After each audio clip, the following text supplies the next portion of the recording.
देशमुख, माझी जाऊ या सर्वांच्या प्रतिमेला स्मृतीला अभिवादन करते।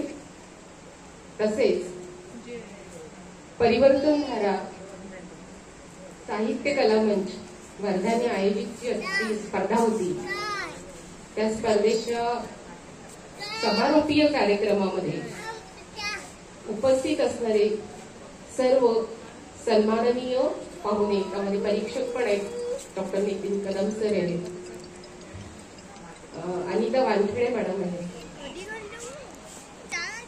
राजेश गंभारे दादा,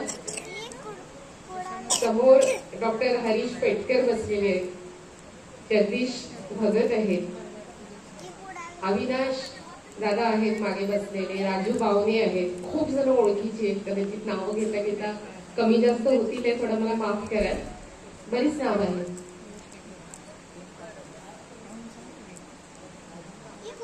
ही स्पर्धा जी होती दंबारे दादांनी आणि या सगळ्या टीमनी घेतली, म्हणजे हरीश दादांचं मला खरं कौतुक वाटते, हरीश दादा, कारण सेम प्रोफेशन मध्ये असल्यानंतर आपल्या काय अडचणी मला माहिती आहे। चिखलदऱ्यासारख्या दुर्गम भागामध्ये ते राहतात बरं का, चिखलदरा तिथनं वीकली अपडाऊन करतात, म्हणजे आजचा दिवस हा खरं तर त्यांच्या मिसेसचा हक्काचा दिवस आहे आणि घरच्यांचा हक्काचा दिवस आहे, आणि तो दिवस संपूर्ण म्हणजे काही नुसार रविवार नसेल दिला, या आयोजनासाठी त्यांनी आणखीन दिवस दिले असेल, आणि सकाळी त्यांनी माझं खूप अवभगत केलं आणि खूपच सन्मान केलं, ते म्हणजे दीपक कांबळेचं नाव सुटलं होतं आणि रुपाली कांबळे वहिनी, खूपच छान, म्हणजे आजचा दिवस माझा खूप छान गेला सकाळी सकाळपासून। हरिचंदन मी बोलत होते की चिखलदऱ्यासारख्या गावामध्ये राहायचं, बाय कार चिखलदऱ्याला जायचं, तुम्ही सगळेजण याला पिकनिकला गेला असाल, पण नोकरीच्या तिथे पोहोचायचं, घाटाचा रस्ता फार कठीण आहे, आणि त्यांचं कॉलेज RSS आहे, त्यांच्या कॉलेजला मी चांगले ओळखून आहे, कारण माझ्या सगळ्या प्राध्यापकांच्या परिषदात तिथे झालेली आहे, परिषद तिथे झालेली आहे, त्यांनी घेतलेली आहे, त्यांच्या संस्थेने घेतलेली आहे, आम्ही डॉक्टर राणी बंगला तेव्हा बोलवलं। हे नुसतं सांगायचं म्हणून मी सांगत नाही, मी तुम्हाला काहीतरी वेगळं सांगायचा प्रयत्न करते, ते वेगळं सांगायचा प्रयत्न करते कारण त्याचा अधिकार म्हटलं तरी चालेल, तो माझ्याकडे आहे ते सांगण्याचा। का अधिकार आहे माझ्याकडे तो सांगण्याचा? कारण मी गेले 35 वर्ष चळवळीमध्ये काम करतेय, नोकरी करून काम करतेय, आणि मग ते येणाऱ्या ज्या अडचणी असतात त्या किती आहेत त्या मला ठाऊक आहे, आणि म्हणून मला या सगळ्या लोकांचं म्हणजे डंबारे सरांचं सुद्धा, सगळ्यांचं सुद्धा अतिशय मनापासून कौतुक करावंसं वाटतं आणि त्यांचा सन्मान करावासा वाटतो, आणि म्हणून त्यांनी म्हटलेल्या कामाला मी अगदी हो देऊन मी आलेली आहे। या ठिकाणी परीक्षक म्हणून कदम सर बोलले, अतिशय त्यांनी व्यवस्थित मुद्दे मांडले, मी त्यांच्या मताशी सहमत आहे। परीक्षक म्हणून सगळे पार्टिसिपंट जे होते ते अतिशय तयारी करून आलेले होते, मला तुम्हा सगळ्यांचं कौतुक वाटते, अगदी त्या 8वी 9वी 10वीतल्या पण ज्या 5 मुली होत्या त्यांचंही कौतुक वाटते। पाठांतर का असे ना, पण पाठांतर सुद्धा इतकं दमदार होतं की ते फेकत पण इतके छान होते की जसं की खूप मोठा अभ्यास करून ते आलेले आहेत, म्हणजे मला त्यांचंही कौतुक, पार्टिसिपंटचं कौतुक मला वाटत होतं। या स्पर्धेचं वेगळे पण काय आहे, महाविद्यालयांमध्ये या स्पर्धा होतात, महाविद्यालयांना कराव्या लागतात या स्पर्धा, कारण महाविद्यालयाचा जो सगळा पॅटर्न असतो त्याच्यामध्ये या स्पर्धा आवश्यक असतात, पण सामाजिक एखादी संघटना, सांस्कृतिक साहित्याशी जुळलेली एखादी संघटना जेव्हा अशा पद्धतीचं स्पर्धा घेते आहे, त्या पाठीमागचा जो उद्देश आहे तो त्याचा कॅनव्हास खूप मोठा आहे, तो आपण लक्षात घेतला पाहिजे आणि त्याला प्रतिसाद दिला पाहिजे। स्पर्धा घ्यायची आणि त्यामुळे त्यांना काही नॅकचं किंवा आणखी कशाचं बक्षीस मिळणार आहे, प्रमाणपत्र मिळणार आहे वगैरे वगैरे काहीही नाही, पण या याच्यातून समाजामध्ये एक चांगला वर्ग तयार व्हावा, युवकांचा एक वर्ग तयार व्हावा, समाजाची एक निकोप दिशा समाजाला असावी, आणि विचार करता यावा, बोलता यावं, संवाद करता यावं, आणि पुढे जाऊन समाजाला देण्यासाठी ही सगळी मंडळी तयार व्हावी असं त्यांना वाटतंय। म्हणजे मी बोलता बोलता थोडंसं एक दुसऱ्या बाजूला वळतीये, म्हणजे मला मॅडम दिसल्या की मॅडम मला तुमचं फार आदर असतं, मला अगदी खूप द्विगुणित झालाय तो आदर, तो एवढ्यासाठी की या सगळ्यांच्या आयोजकांमध्ये प्रवीण दादा आहेत ते पण एक वन ऑफ द ऑर्गनायझर आहेत बरं का.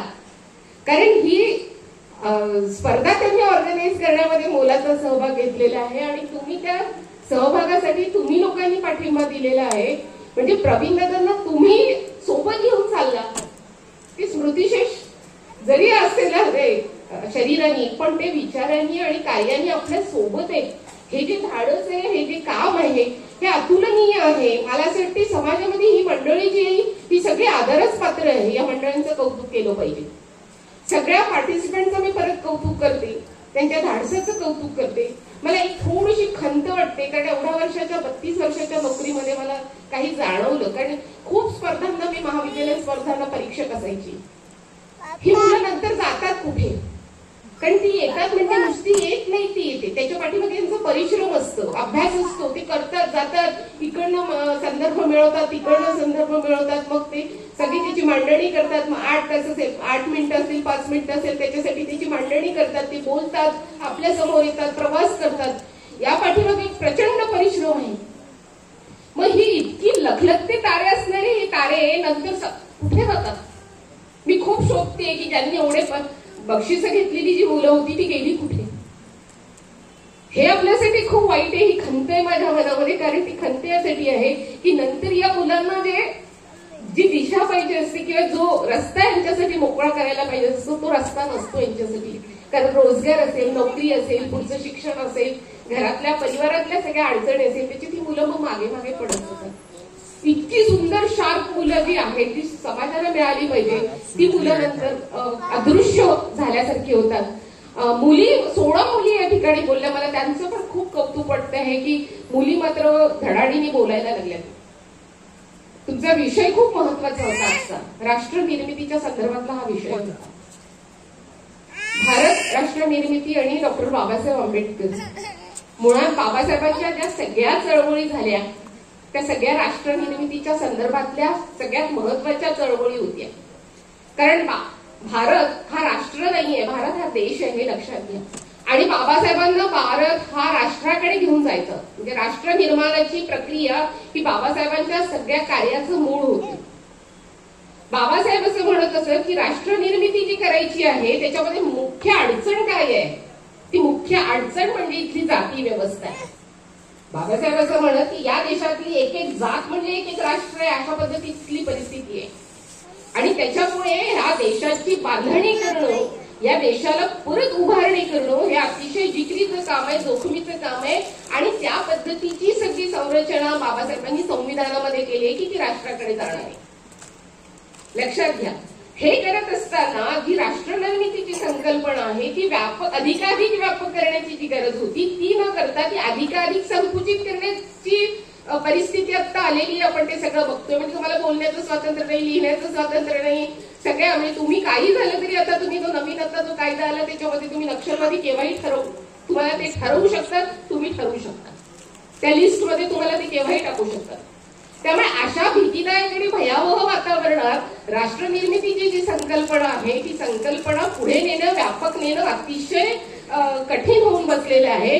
आणि अशा पार्श्वभूमीवर तुम्ही हा विषय मुलांना, या तरुण मुलांना देत आहात, त्यांना विचार करायला लावतायत. आणि खरंच त्या मुलांच्या मनामध्ये ज्या काही गोष्टी होत्या, त्यांनी जातीचा संदर्भ घेतला, त्यांनी जेंडरचा संदर्भ आणला, पितृसत्तेचा संदर्भ आणला, हे सगळे संदर्भ या मुलांनी मांडले आणि ही स्पर्धा पुढे नेली.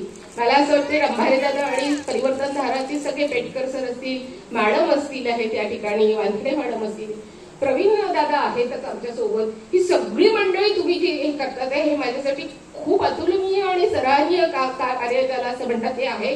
कारण समाजाच्या बांधणीसाठी म्हणजे राष्ट्र निर्मितीची बांधणी म्हणजे काय तर आधी समाज बांधणी करावी लागते. ही समाज बांधणी विस्कळीत झालेला समाज, विस्कळीत करणाऱ्या विचारांच्या वेगवेगळ्या धारा इकडे तिकडे वाहतात आहेत, त्या एकत्रित करणे, लोकांना एकत्रित करणे आणि विचारांच्या मूळ प्रवाहामध्ये त्या घेऊन जाणे हे अतिशय कठीण काम तुम्ही सगळेजण करता आहात. आणि म्हणून तुमच्या कामाला, तुमच्या याला मी सलाम करते. मला माहिती वक्ते आले बहुतेक आले ना, आले आहेत. मी माझं राष्ट्र निर्मितीचं खूप मोठं एक होतं हे ते मी थांबवते. स्पर्धकांना जे जे स्पर्धक आहे त्या सगळ्या स्पर्धकांना मी शुभेच्छा देते. थांबू नका, पुढे जा, कितीही अडचणी येऊ द्या, कितीही. तुम्ही सगळेजण लखलखते तारे आहात. इतका सुंदर जर विचार करत असाल तर तर आपल्याला कुणाला घाबरायची गरज नाहीये. जे विजेते राहणार आहे, ज्यांना पारितोषिक मिळणार आहे, त्यांनाही मी भरभरून शुभेच्छा देते की पुढे नुसतं पारितोषिक देण्यासाठी तुम्ही विजेते होऊ नका, तर समाज बांधणी आणि राष्ट्र निर्मितीच्या बांधणीमध्ये तुम्ही पुढे या, तुम्ही नायक व्हा. आम्ही तुमच्या सोबत आहे, सहकार्य आमचं असेलच आहे. मला इथे बोलवलं, संधी दिली, धन्यवाद, आभारी आहे. जय भीम, जय भारत.